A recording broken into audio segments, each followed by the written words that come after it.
Mahilig ba kayong kumain ng calamares? Hello mga kagalaeros! At dahil nga nag-crave kami ng calamares, itatry namin yung Captain Calamares dito sa Festival Mall. Papalapit pa lang kami sa kiosk nila ay naaamoy na namin yung nilulutong calamares. Amoy pa lang, talagang matatakam ka na. Kaso nga lang, 2 order na lang yung naabutan namin. Kaya salted egg and honey sriracha na lang na flavor ang tinry namin. Masarap yung salted egg flavor nila. Yung alat ng salted egg kapag sinawsaw mo na sa special suka nilang manamis-namis at may kick ng anghang, panalo. Yung honey sriracha, hindi siya ganun kaanghang dahil nababalansin ng honey. Ang sarap din ito. Tinitimbang nila yung bawat order ng calamares. Hindi din sobrang kapal yung breading na ginagamit nila. Hindi malansa, hindi din makunat, matigas o parang goma yung calamares nila. Malambot talaga. Perfectly cooked dahil may sinusunod silang oras ng pagluluto. Masarap yung parehong flavors na na-order namin kahit walang suka. Napaka-flavorful. At mas nagle-level up lalo yung lasa ng calamares kapag sinasawsaw sa spice vinegar nila. Nagustuhan namin dahil nababalanse ng spice vinegar yung mga flavor ng calamares. By the way, meron silang binibentang Captain Spice Vinegar. 150 pesos for 500 ml. Nakakatuwa din talaga yung concept ni Captain Calamares dahil hindi na lang classic na plain calamares ang matitikman natin. Mas pinalevel up pa nila at binigyan ng twist dahil sa iba't ibang flavors. At kung bigla kayong nag-crave ng calamares, located sila sa lower ground floor,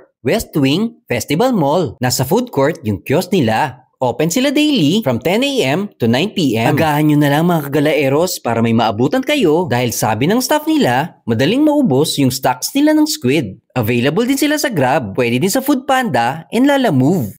Hanggang sa susunod na food trip at gala, ingat mga kagalaeros!